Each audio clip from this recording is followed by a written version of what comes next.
Ma'am यहाँ पे कोई छात्र आया है, वो भी किसी के माँ बाप का बेटा है मैम, लाडला है। यहाँ पे 8x10 के कमरे पे रहकर तैयारी कर रहा है, उसके ऊपर आप बेरहमी से लाठी चार्ज कर रहे हैं सर।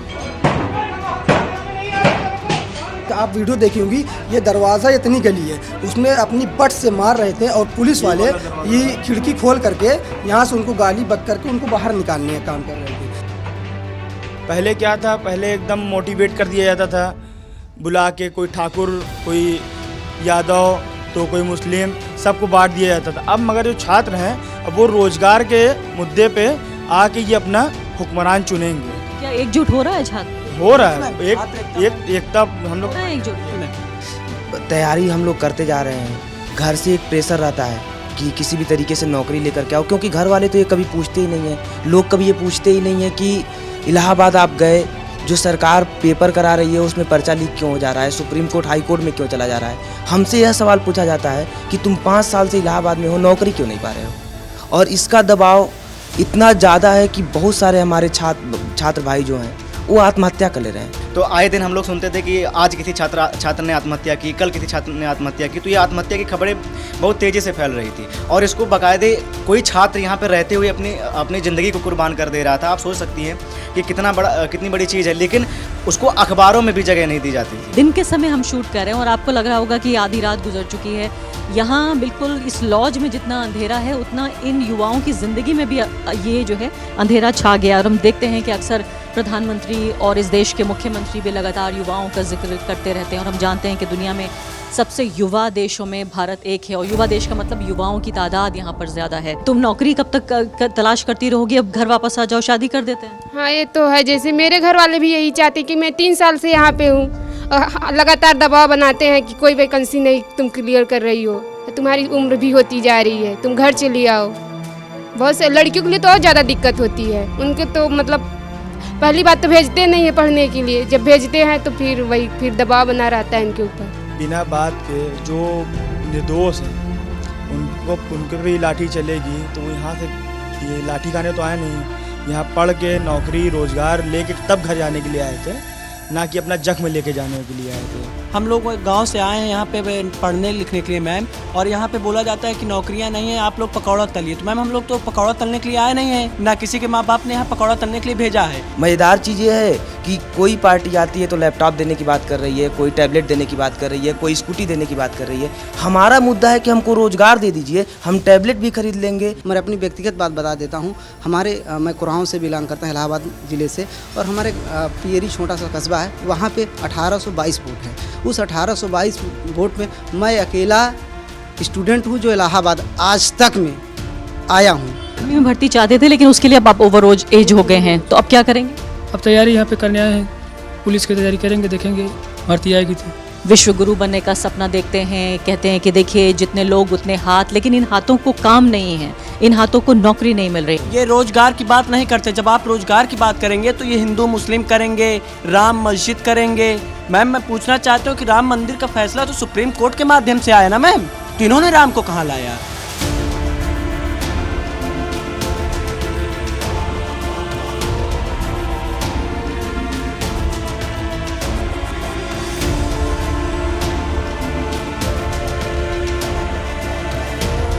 नमस्कार, द वायर में आपका स्वागत है। मैं हूं आरफा खानम शेरवानी। इन दरो दीवार को आप बहुत गौर से देखिए।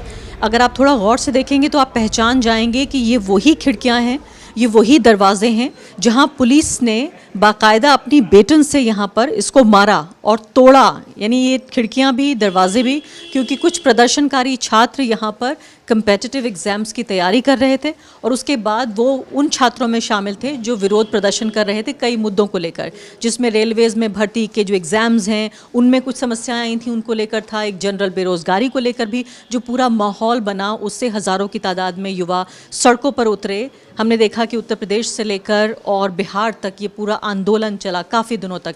इस आंदोलन को क्रश करने के लिए ज़ाहिर है पुलिस के पास, सरकार के पास, सत्ता के पास, हमने देखा है ज़्यादातर आंदोलनों को क्रश करने का तरीका होता है कि जो लोग उस आंदोलन में शामिल हों उनकी कमर तोड़ दी जाए। लेकिन कमर सिर्फ ऐसा नहीं है कि मॉरली तोड़ी गई, बल्कि बाकायदा फिज़िकली कमर तोड़ने की कोशिश की गई। यहाँ पर आप ये देखिए कि दरवाजे खिड़कियाँ फिर से आप देखेंगे किस तरह से पुलिस ने खुद इन्हें तोड़कर अंदर से छात्रों को निकाला। हमारे साथ यहीं कई छात्र मौजूद हैं। पहले तो हम उनसे ये जानने की कोशिश करते हैं कि प्रदर्शन की जो वजह हैं वो उसके बारे में कम लोगों ने इसको जानने की कोशिश की कि आखिर प्रदर्शन हुआ क्यों बेरोज़गारी की वो स्थिति बन पाई जिसमें छात्रों को अपनी पढ़ाई लिखाई बीच में छोड़कर सड़क पे उतरना पड़ा, रेलवे जो लाइन है उसे जैम करना पड़ा, ट्रैक जैम करने पड़े। ये सब उन्हें क्यों करना पड़ा, सबसे पहले हम उस समस्या को समझेंगे और उसके बाद ही जानने की कोशिश करेंगे उनके साथ नाइंसाफ़ी क्या हुई। यहाँ पर कई छात्र ऐसे हैं जो उस वक्त चश्मदीद थे, जो वहाँ पर मौजूद थे। कुछ छात्र ऐसे हैं जो यहाँ पर रहते आए हैं और कुछ छात्र में ऐसे भी मिलेंगे जो उस हमले में पुलिस के बाकायदा उन्हें चोटें आई। सबसे पहले मैं आपसे बात करती हूँ। मुझे बताया गया कि आप उस वक्त मौजूद थे। क्या नाम है आपका? धर्मराज, मुझे बताइए कि उस वक्त जब आप, वो शाम का समय था जब ये सब हो रहा था, क्या हुआ था उस दिन? हम लोग प्रदर्शन करके प्रदर्शन शाम दोपहर में हुआ था 12:30 बजे के करीब। प्रदर्शन तो समाप्त हो गया, फिर बाकायदे वहाँ से लाठी चार्ज कर ट्रैक से सबको भगा दिया गया लाठी चार्ज करके। फिर वहाँ से प्रशासन ने बाकायदे शाम को पूरे, आप लोग रेलवे ट्रैक पे बैठे हुए थे, कितने लोग बैठे थे? कि अगर देखा जाए तो हज़ारों की संख्या में छात्र इकट्ठे हुए थे वहाँ। कहने की क्या कोशिश कर रहे थे? अपनी मांगों को लेकर एनटीपीसी पे जो एनटीपीसी और ग्रुप डी के जो रिजल्ट आया था जिसमें CBT 1 और CBT 2 का जो पूरा रिजल्ट, CBT 1 हो चुका था, जो नॉन टेक्निकल एग्जाम होता है उसकी बात हो रही है। हाँ, तो इस मसले को लेकर अपनी मांगों को लेकर वहाँ पर हम लोग धरना दे रहे थे। लेकिन हुआ क्या कि उसके वहाँ पर बाकायदे प्रशासन ने वहाँ से लोगों को हटा दिया पहले लाठीचार्ज करके। फिर जब जो घटना है आपको कि जो पूरा वीडियो आ रहा है लॉजो का, वो बाकायदे शाम को प्रशासन ने बाकायदे योजना बना के योजनाबद्ध तरीके से पूरे मोहल्ले में, पूरे बखाड़े के इलाके, जिस इलाके में आप हैं ये बखाड़ा का इलाका है, इस पूरे बखाड़े के इलाके में जा के लॉजो में घुस के लड़कों को मारा गया। ये तो 1-2 वीडियो वायरल हुआ। मैं जिस लॉज में रहता हूँ वहाँ का तो वीडियो वायरल ही नहीं हुआ। हम लोग तो कमरे छोड़ के भागे, हम लोग भागे, रास्ते में गलियों में हम लोग को लाठी मारा गया। कि पूरे अगर कहा जाए उसके बाद फिर 15-20 दिनों तक पूरा यहाँ पर दहशत था। अभी आप आई होंगी तो बाकायदे चौराहे पे यहाँ पर मैंने अभी देखा पुलिस के काफ़ी पुलिस बल को जाते हुए, मेरे ख्याल से 2 दर्जन लोग रहे होंगे। हाँ, पूरा एक दहशत के लिए 15 दिन तो बाकायदे पूरे गलियों में फोर्स लगाए गए थे। अब तो बाकायदे यहाँ पर रोज़ एक पुलिस वाले फ्लैग मार्च करते हैं डेली। तो प्रयागराज में आके हम यहाँ मुद्दे को समझने की कोशिश ये कर रहे हैं कि किस तरह से बेरोज़गारी यहाँ इतना बड़ा मुद्दा है कि छात्र यहाँ, आपको ये भी हम दिखाएंगे कितने बदतरीन हालात में रहकर यहाँ जो कम्पेटिटिव एग्ज़ाम्स हैं उनकी तैयारी करते हैं। एक सरकारी नौकरी पाने का जो एक सपना है एक हर भारतीय युवा का, वो कैसे यहाँ पे क्रश हो रहा है। नौकरियाँ नहीं हैं, उसके बाद एग्ज़ाम में डिले होता है। फिर उसके बाद मैं ये भी जानने की कोशिश करूँगी, दूसरे छात्रों से मैं जानूँगी कि कैसे जो उम्र की जो अपर लिमिट होती है वो क्रॉस कर रहे हैं वो लोग, और किस तरह से लगातार ये बेरोज़गारी का मुद्दा इस चुनाव में कितना प्रभावी होगा। क्या ये छात्र जिनके ऊपर जुल्म हुआ, ये छात्र जिनके ऊपर ज़्यादती हुई, जिनकी ज़िंदगी तबाह हो रही है, जिनकी ज़िंदगी एक लंबा सा इंतज़ार बन गई है, उसको हम समझने की कोशिश करेंगे कि यहाँ प्रयागराज में ये कितना बड़ा मुद्दा बन रहा है। तो आप भी उसमें शामिल थे जो लोग ज़ख्मी हुए? नहीं, जख्मी तो मैं नहीं हुआ था। हमको मारा गया। मैं गली में भाग रहा था तो क्योंकि लॉज में हमारे फोर्स घुस चुकी थी तो हम लोग भागे वहाँ से। तो हमको गली में हमारे 1-2 डंडे हमको पड़े।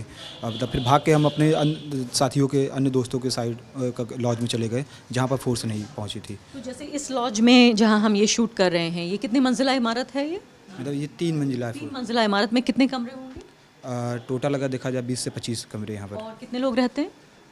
20-50 के समथिंग, 50 के आसपास लोग रहते हैं। आप भी आ जाइए। मुझे बताइए कि फ़िलहाल की इतने ख़राब हालात में पहली बात तो आप लोग रहते हैं, छात्र हैं, छात्रों की, भारतीय नागरिक की एक अपनी गरिमा है, एक डिग्निटी है, उससे समझौता करके किसी तरह से आप सोचते हैं कि ये इंतज़ार के साल गुजर जाएं, फिर एक अच्छी नौकरी होगी तो अच्छी ज़िंदगी होगी। पिछले कई सालों में किस तरह से आपने देखा है इस पूरे तस्वीर को?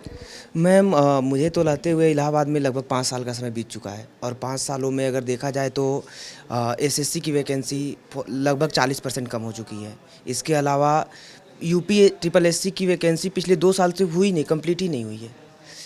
तैयारी हम लोग करते जा रहे हैं, घर से एक प्रेशर रहता है कि किसी भी तरीके से नौकरी लेकर के आओ, क्योंकि घर वाले तो ये कभी पूछते ही नहीं हैं। लोग कभी ये पूछते ही नहीं हैं कि इलाहाबाद आप गए, जो सरकार पेपर करा रही है उसमें पर्चा लीक क्यों हो जा रहा है, सुप्रीम कोर्ट हाई कोर्ट में क्यों चला जा रहा है। हमसे यह सवाल पूछा जाता है कि तुम 5 साल से इलाहाबाद में हो, नौकरी क्यों नहीं पा रहे हो। और इसका दबाव इतना ज़्यादा है कि बहुत सारे हमारे छात्र भाई जो हैं वो आत्महत्या कर ले रहे हैं। अगर इलाहाबाद का आंकड़ा देखें तो अखबारों में जो आता है उसको छोड़ दीजिए, पिछली 1 महीने में 16 लड़कों ने आत्महत्या किया है, जो अखबारों में खबर बन चुकी है। जो नहीं बनी है वो इससे कई गुना ज़्यादा है। 25 छात्रों ने आत्महत्या की। जुलाई के महीने में 25 छात्र। ये रिकॉर्ड के मुताबिक मैम, ये अलग अलग अखबारों से हम लोगों ने इकट्ठा किया था। जुलाई में 25 छात्रों ने आत्महत्या की थी। और मैम, ये जो आंदोलन हुआ था उस दिन 12 साढ़े 12 बजे, ये कोई नया आंदोलन नहीं था। उससे पहले भी इलाहाबाद में कई प्रकार के आंदोलन हो चुके थे। छात्रों जो उनके बीच में बेरोजगारी का मुद्दा था उसको लेकर आंदोलन हो चुके थे।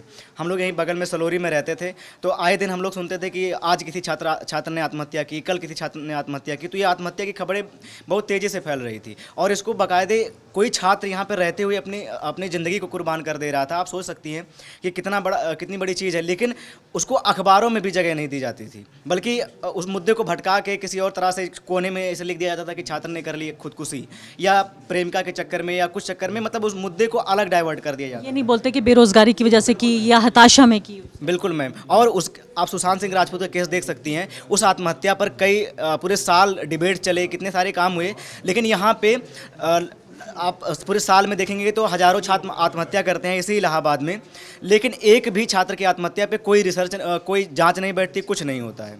और अगर ऐसे ओवरऑल देखा जाए तो भारत में लगभग हर दिन 419 लोग आत्महत्या करते हैं। उनकी कोई खबर या उन पर कोई रिसर्च नहीं होता, कोई जांच पड़ताल नहीं की जाती कि उनके अंदर जो अशांति है, जो बेरोजगारी से वो लोग तंग आते हैं, वो क्यों हैं। तो ये बताइए कि जो ये इंतज़ार लंबा खींच जाता है और जैसे तैसे अगर मौका भी मिलता है कि चलिए आप एग्ज़ाम में बैठ गए, उम्र रहते बैठ गए, तो फिर आरोप ये लग रहा है कि पर्चा जो है वो लीक हो गया है या उसमें गड़बड़ी हो रही है एग्ज़ाम में या भ्रष्टाचार के आरोप लग रहे हैं। तो ये आप कह रहे हैं कि पेरेंट्स समझ नहीं पाते हैं इस बात को, वो कहते हैं कि लड़के को नौकरी नहीं मिल रही है। मैम, पेरेंट तो कई बार समझने की कोशिश करते हैं लोग, लेकिन जो अन्य लोग हैं गांव मोहल्ले के, जैसे हम जिस गांव में हम लोग रहते हैं, तो लोग आ करके हम लोग से लगातार पूछते रहते हैं कि 5 साल से इलाहाबाद में रह रहे हो, क्या कर रहे हो, क्या कर रहे हो। बाकी इनकी नौकरी तो लग गई। मान लीजिए कि 2013 की अभी एई की वैकेंसी क्लियर हुई है 2020 में। हम लोग 2013 में ग्रेजुएशन भी हम लोग ग्रेजुएशन में इनरोल भी नहीं हुए थे। वह वैकेंसी 7 साल के बाद क्लियर हुई, तो लोगों को लगता है कि ये तो नौकरी पा गया, आप क्या कर रहे हो। तो उसका प्रेशर हम लोगों को बनाया जाता है। और हम लोगों के समय जो वैकेंसी आई है वो अभी क्लियर ही नहीं हुई। जैसे कि 69,000 के लिए जो टीचर्स की वैकेंसी आई है उस पर लाठी चल गए, कई बार छात्रों के सर फूट गए, लेकिन अभी तक वो वैकेंसी क्लियर नहीं हुई। उस वैकेंसी क्लियर नहीं हो रही है, उसके बाद हो सकता है आप कामयाब हों या ना हों, दूसरा अटैम्प्ट देना पड़े। तो यानी पहले तो रिक्तियाँ नहीं मिलती हैं, यानी वैकेंसी नहीं आती है, फिर इम्तिहान नहीं होता है, अगर वैकेंसी आ जाती है इम्तिहान हो जाता है, नतीजे में प्रॉब्लम होती है, फिर यानी कि पूरी ज़िंदगी पोस्टपोन होती चली जाती है। बिल्कुल। अभी तो मतलब हालत यह है कि 21-22 साल की उम्र में हम लोग आते हैं और यहाँ की स्थिति आप देख सकती हैं, दिन में भी उजाला नहीं होता यहाँ पर। रात की बात ही छोड़ दीजिए, अगर लाइट ना जले तो पूरी ज़िंदगी हम लोगों की इस तरीके से अंधेरे में गुजर रही है। और नौकरी एकदम दूज का चाँद हो गया है, मतलब ईद का चाँद हो गया है, ज़्यादा ठीक रहेगा, कि कहीं दिखता है और दिखने के बाद वो गायब हो जाता है। वो मिलेगा या नहीं मिलेगा इसकी कोई गारंटी नहीं है। और हालत यह है कि सारे सरकारी विभागों को प्राइवेट किया जा रहा है। जैसे रेलवे में 2.5 लाख पद खाली हैं, लेकिन उन पदों पे भर्ती नहीं की जा रही है, पदों को समाप्त किया जा रहा है। ऐसे ही मास्टरों की बात किया जाए तो लगभग 10 लाख अध्यापकों के पद खाली हैं। अभी ये तो नौकरी मरीचिका बन गई है, मिराज बन गई है नौकरी, दिखती है मिलती नहीं है। बिल्कुल, हम लोगों को दिखती है। ये दिख रहा है कि लेखपाल की वैकेंसी खाली है।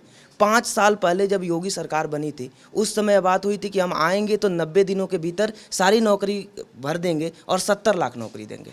लेकिन मज़ेदार चीज़ यह है कि उस समय भी लेखपाल की वैकेंसी क्लियर थी और नहीं निकाली जा रही थी। 2 दिन लड़कों ने लगातार प्रदर्शन किया यहाँ सलोरी में। तो कह रहे हैं हमने 4 लाख नौकरियां दे दी। फर्जी बात है, ये सिंपल सी बात है। हम वो 4 लाख लोग जिनको नौकरी, हम लोग भी यही कर रहे हैं। कहाँ है वो गिनाएंगे कि पकौड़ा जो लगा रहा है वो भी नौकरी है, जो चाय बेच रहा है वो भी नौकरी है। पकौड़ा लगाना, चाय बेचना नौकरी हम लोग नहीं मानते हैं। हम लोग पकौड़ा भी बेचना मुश्किल होगा, अब तेल जितना महंगा है, गैस सिलेंडर जितना महंगा है। बिल्कुल। आप आइए। लड़कियों के लिए तो और भी समस्या है कि लड़कों की भी परेशानी होती है, लेकिन लड़की की शादी की उम्र निकली जा रही है कि तुम नौकरी कब तक तलाश करती रहोगी, अब घर वापस आ जाओ, शादी कर देते हैं। हाँ, ये तो है। जैसे मेरे घर वाले भी यही चाहते कि मैं 3 साल से यहाँ पे हूँ, लगातार दबाव बनाते हैं कि कोई वैकेंसी नहीं तुम क्लियर कर रही हो, तुम्हारी उम्र भी होती जा रही है, तुम घर चली आओ। बहुत से लड़कियों के लिए तो और ज़्यादा दिक्कत होती है। उनके तो मतलब पहली बात तो भेजते नहीं है पढ़ने के लिए, जब भेजते हैं तो फिर दबाव बना रहता है इनके ऊपर। तो लड़कियों का अलग लॉज है यहाँ पर। कितनी लड़कियाँ रहती हैं यहाँ पे? तो वही एक लॉज में 25-30 लड़कियां रहती हैं। कितना खर्चा आपको पड़ता है महीने का? महीने में तो 5-6 हज़ार, मतलब यहाँ लड़कियों के लिए तो बेड मिलता है, एक बेड का 3,000-4,000 रुपये मिलता है। और खाने पीने का कैसे होता है? खाने पीने का टिफ़िन मंगाओ या अपने से बनाओ। तो ये आप पैसे घर से मंगाती हैं आप हर महीने? हाँ, तो घर से ही पैसा आता है। तो जैसा कि बता रहे हैं, यहाँ पे नाम आपका क्या? अविनाश। अविनाश को आपने सुना और अविनाश कह रहे हैं दिन के समय हम शूट कर रहे हैं और आपको लग रहा होगा कि आधी रात गुजर चुकी है। यहाँ बिल्कुल इस लॉज में जितना अंधेरा है उतना इन युवाओं की ज़िंदगी में भी ये जो है अंधेरा छा गया। और हम देखते हैं कि अक्सर प्रधानमंत्री और इस देश के मुख्यमंत्री भी लगातार युवाओं का जिक्र करते रहते हैं और हम जानते हैं कि दुनिया में सबसे युवा देशों में भारत एक है और युवा देश का मतलब युवाओं की तादाद यहाँ पर ज़्यादा है। विश्व गुरु बनने का सपना देखते हैं, कहते हैं कि देखिए जितने लोग उतने हाथ, लेकिन इन हाथों को काम नहीं है, इन हाथों को नौकरी नहीं मिल रही। आपका नाम क्या है? मेरा नाम मोहम्मद मसूद अंसारी है। मसूद, मुझे बताइए कि ये जो पूरा इशू चल रहा है इसमें पहली बात तो ये है कि जैसे मैंने कहा कि ज़िंदगी एक लंबा सा इंतज़ार हो गई है कि एक बार ये पता चल जाए कि नौकरी नहीं मिल रही है तो कुछ और कोशिश की जाए। नहीं, दरअसल मैं आपको पहले बता दूं कि हम लोग इसी इलाहाबाद विश्वविद्यालय के छात्र हैं और लगातार तमाम स्टूडेंट मूवमेंट से जुड़े हुए लोग हैं। तो यहाँ पर जिस प्रकार से अभी इससे पूर्व में इसी अल्लाहपुर बगाड़ा सरोरी तमाम डेलीगेसियों के अंदर छात्र आत्महत्या करने पर आमादा थे, तो हम लोगों ने कैंपेन चलाया था, उनसे मुलाकात किया, उनके बाद यहाँ पे हम लोग सभाएं किए कि इसमें आपकी गलती नहीं है, इसमें जो वर्तमान के जो हुक्मरान हैं उनकी गलती है पूरे सरासर तौर पे। क्योंकि कोई भी वैकेंसियाँ जो रोज़गार देने की बात करते हैं, मैं उनसे पूछता हूँ कि आप 4 से 10 ऐसी वैकेंसीज़ बता दीजिए जिसको आपने क्लियर करा दिया हो। 10 वैकेंसीज़ का नाम बताने वाले नहीं हैं वो, लेकिन रोज़गार बताने वाले। अब आप देख सकती हैं इसी 10 बाई 10 8 बाई 8 के कमरे में जब छात्र गांव की पगडंडियों से जब आता है तो वो महज चावल की बोरी और दाल की बोरी और बैग लेकर नहीं आता, उसके ऊपर एक जिम्मेदारियां होती हैं। सपना भी लेकर आता है, सपना लेके आता है, बूढ़े बाप की लाठी की आस लेके आता है, माँ की जो आँख जो पक चुकी होती है धुएं में खाना बना बना करके, उस माँ की आस लेके आता है, बहन की शादी करना उसकी आस लेकर के आता है, और यहाँ से लाल बत्ती लेके जाना उसकी आस लेकर के आता है। जिस प्रकार से वर्तमान सरकार द्वारा पुलिसिया दमन कराया गया, छात्र जब अपने हक और हुकूक की आवाज़ को उठा रहे थे उनके ऊपर जिस प्रकार से लाठियाँ चलाई गई हैं, महज उनके शरीर पर लाठी ना चला करके उनके हड्डियों को नहीं तोड़ा गया है, जो 8 बाई 8 और 10 बाई 10 के कमरे में रहकर अपनी हौसले की उड़ान को एक नया आयाम दे रहे थे, जो बहनें जिनको आने नहीं दिया जाता पढ़ने के लिए। और ये देखिए जिन बहनों की आप शादियों का जिक्र करें वो बहनें खुद भी नौकरी की मांग कर रही हैं, ऐसा नहीं है कि उन्हें नौकरी नहीं चाहिए। नौकरी की मांग कर रही है, बताइए इनके ऊपर भी प्रेशर है, ये बहनें इनको नहीं आने दिया जाता। अभी इन्होंने बताइए अपने कम से कम पिताजी से लड़ करके, अपने परिवार में लड़ करके फाइट करके आती हैं कि मुझको जाना है वहाँ पढ़ना है, हमको भी एक मतलब महिला शक्तिकरण का हस्ताक्षर बनना है। उसके लिए जब यहाँ पे आती हैं तो उन्होंने इस हौसले को कुतरने का काम किया है। अब यहाँ पर से बता, जिस दिन लाठी चार्ज हुआ था उस दिन यहाँ का 70% छात्र पलायन कर गया था मजबूरी। इस मुद्दे को भी मैं किसी और से आपसे समझना चाहूँगी, अगर आप बताना चाहें। आप बताएंगे, आप यहाँ के? हाँ, मुझे बताइए आपकी ये जो पलायन की जो बात हो रही है कि जो छात्र यहाँ रहते भी थे उनमें से भी काफ़ी बड़ी तादाद में जा चुके हैं, उस बारे में मुझे जानना है। अब जब यहाँ पे मैम बिना बात के जो निर्दोष हैं उनके पे भी लाठी चलेगी, तो वो यहाँ से ये लाठी खाने तो आए नहीं, यहाँ पढ़ के नौकरी रोज़गार लेके तब घर जाने के लिए आए थे, ना कि अपना जख्म लेके जाने के लिए आए थे। तो इस वजह से यहाँ पे बहुत से छात्र अब रहना भी नहीं चाहते हैं। अभी वो ये चाह रहे हैं कि जैसे ही कुछ नया आए तब फिर आएंगे। इस समय कॉलेज भी बंद चल रहा है, पुलिस की दबिश भी लगातार रहती है। लगातार अभी हम लोग आ रहे हैं रास्ते से ही, थोड़ी दूर पे कम से कम 50 से 60 पुलिस वाले डंडा लेके चौराहे पे खड़े हुए हैं। तो कुछ लोग इसके डर के मारे भी नहीं आते हैं। लेकिन अब देखिए चुनाव प्रचार में मैं तो कई जगह सब जगह घूम रही हूँ, देख रही हूँ, कहीं तो मुझे नौकरी की कोई शब्द भी सुनाई नहीं दिया। मैं जहाँ जहाँ गई ना बोलने के भी तैयार नहीं है, केवल ये कह रहे हैं। भाजपा के चुनाव प्रचार में जहाँ जहाँ जा रही हूँ वहाँ नारे लग रहे हैं जय श्री राम, आप उनको लाइए जो राम को लाए हैं। वो आपकी बात नहीं कर रहे। अरे तो उनसे हम ये कहना चाहते हैं कि राम उनको लाए कि वो राम को लाए हैं, सोचने की बात है। हम लोग पढ़े लिखे चलिए राम को ले आए तो कुछ नौकरियां भी ले आए कम से कम। अरे वो पहले तो ये तो जातिवाद वाला मामला है ना, हिंदू मुस्लिम मंदिर मस्जिद, इसके छात्र इसको समझते हैं क्या? क्योंकि वो ये समझते हैं कि छात्र को इकट्ठा नहीं होने देंगे, छात्र को हम बांट देंगे जाति में, छात्र को हम धर्म में बांट देंगे, और बट भी रहे हैं छात्र, ऐसा नहीं है। छात्र नहीं बट रहे हैं। छात्र मतलब अब देखिए पहले बटते थे, पहले क्या था, पहले एकदम मोटिवेट कर दिया जाता था, बुला के कोई ठाकुर कोई यादव तो कोई मुस्लिम, सबको बांट दिया जाता था। अब मगर जो छात्र हैं अब वो रोज़गार के मुद्दे पे आके ये अपना हुक्मरान चुनेंगे। तो क्या एकजुट हो रहा है छात्र? हो रहा है, छात्र एकता हम लोग हो रहा है एकजुट? मैम नहीं बटेंगे आप? नहीं बिल्कुल नहीं मैम। ना पहले मैम बढ़ते थे, ना हम लोग रोजगार चाहते हैं मैम। हम लोग गांव से आए हैं यहाँ पे पढ़ने लिखने के लिए मैम, और यहाँ पे बोला जाता है कि नौकरियाँ नहीं है, आप लोग पकौड़ा तलिए। तो मैम हम लोग तो पकौड़ा तलने के लिए आए नहीं हैं, ना किसी के माँ बाप ने यहाँ पकौड़ा तलने के लिए भेजा है। एक बड़ी उम्मीद और बड़े आस्था से भेजे अगर हैं। हमें पकौड़ा ही तलना होता तो हमारा गांव छोटा नहीं था, वहाँ भी हम बेच के अपना पेट पाल सकते थे। ये रोजगार की बात नहीं करते। जब आप रोजगार की बात करेंगे तो ये हिंदू मुस्लिम करेंगे, राम मस्जिद करेंगे। मैम मैं पूछना चाहता हूँ कि राम मंदिर का फैसला तो सुप्रीम कोर्ट के माध्यम से आया ना मैम, तो इन्होंने राम को कहाँ लाया? ये सिर्फ नफरत की राजनीति फैला रहे हैं। ये कभी रोजगार के मुद्दे में बात नहीं करेंगे, ना छात्र हित में बात करेंगे। मैम यहाँ पे कोई छात्र आया है, वो भी किसी के माँ बाप का बेटा है मैम, लाडला है, यहाँ पे 8x10 के कमरे पे रहकर तैयारी कर रहा है, उसके ऊपर आप बेरहमी से लाठी चार्ज कर रहे हैं सर।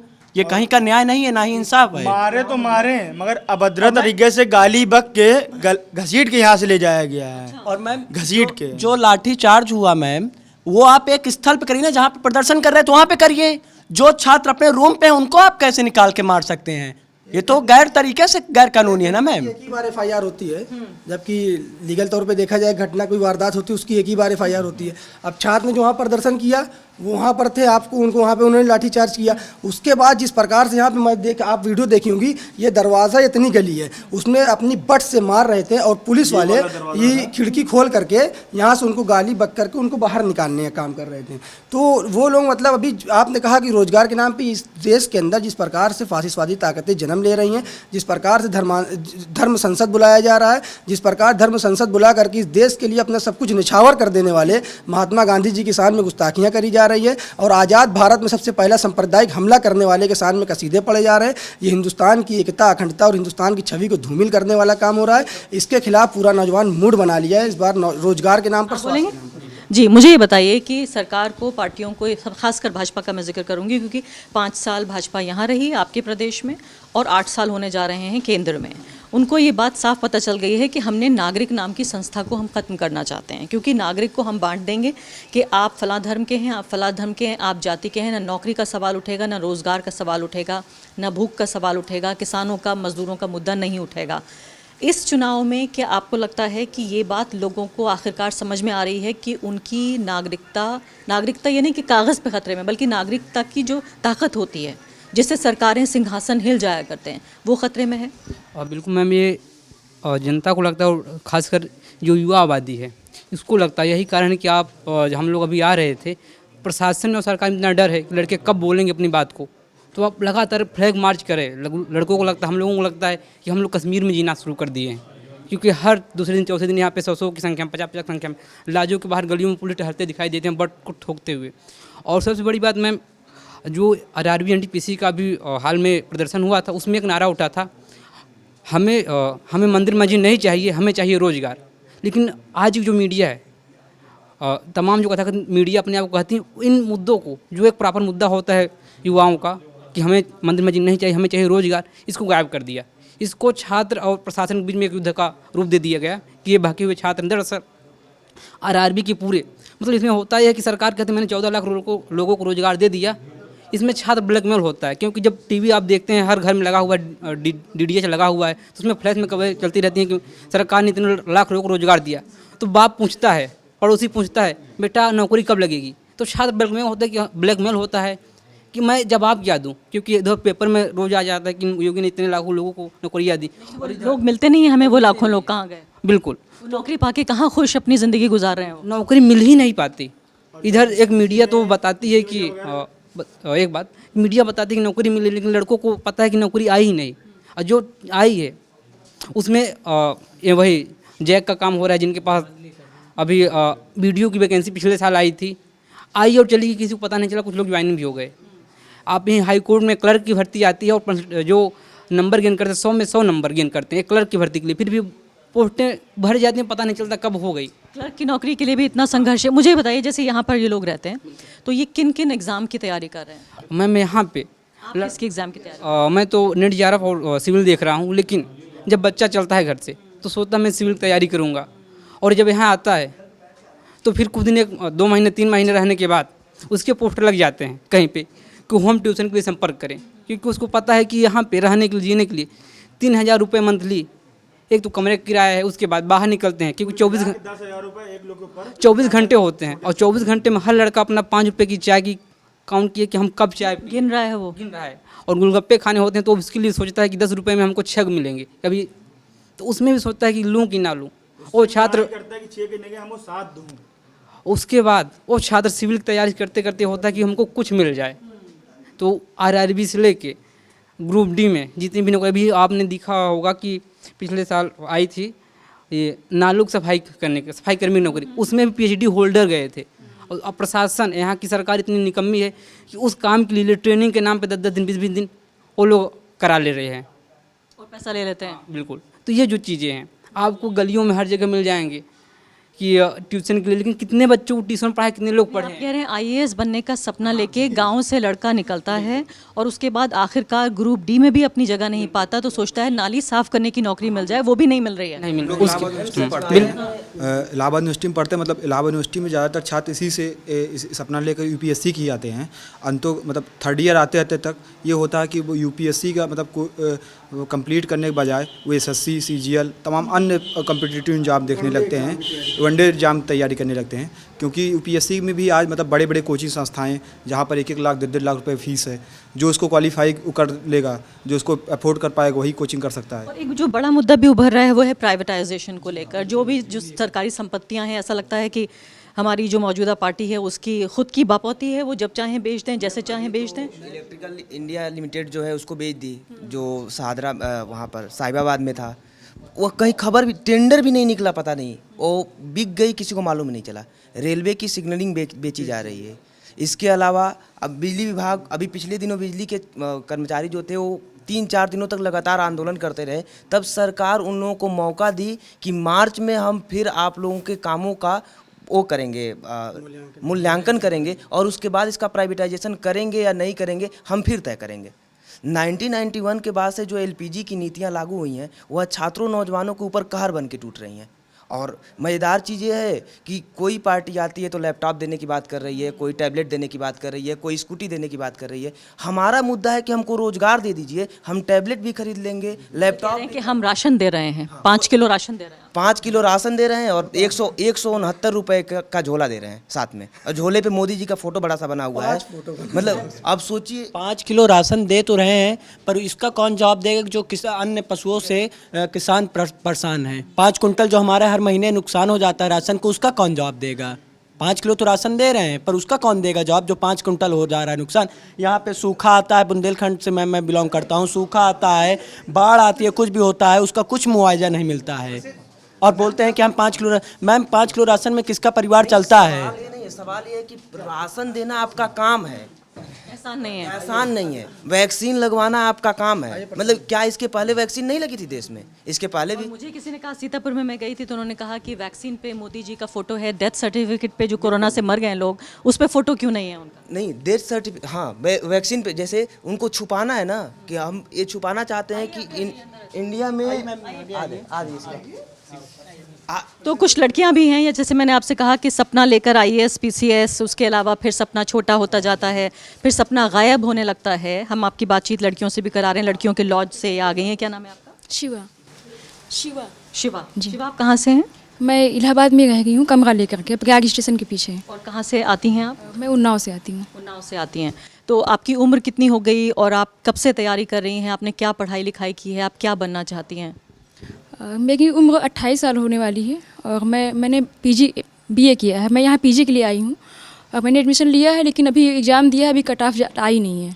इसके अलावा हॉस्टल की स्थिति है कि हॉस्टल सबको मिलता नहीं है। अभी स्थिति है कि हॉस्टल खुला नहीं, 1 महीने के लिए खोलने की बात हुई है, लेकिन उसमें भी फीस पूरे साल की ली जा रही है। और कोरोना पीरियड में तो बहुत बुरा हाल रहा है। हॉस्टल में जो लड़कियाँ थी वो भी आ नहीं पा रही थी, घर से लोग भेज नहीं गए थे क्योंकि हॉस्टल बंद था और कमरे में लोग सेफ़ नहीं मानते हैं घर वाले, तो भेज नहीं गए थे वहाँ पर। तो मैं भी आई थी यहाँ पे, तैयारी मैंने किया था कुछ दिन, लेकिन बाद में मैंने तैयारी छोड़ दिया। और फिर अभी कोई कम्पिटिटिव एग्जाम की तैयारी कर रही हैं आप? अभी नहीं कर रही हूँ मैं। अभी मैं इतिहास में मैंने PG के लिए सोचा था और इसके अलावा मैं दिशा छात्र संगठन से जुड़ी हुई हूँ। मैं तमाम सामाजिक मुद्दों पे काम भी करती हूँ। तो लड़कियों के लिए कितना बड़ा मुद्दा है ये? आप जो लड़कियाँ रहती हैं अलग लॉज में, आपके साथ तो ज़्यादती नहीं हुई थी? लड़कियों के साथ भी लगातार यहाँ पे होता रहता है। जैसे कि अभी कुछ दिन पहले की ही बात है, यहाँ इलाहाबाद में IRT के पास में एक कुएं में एक लड़की की लाश मिली थी।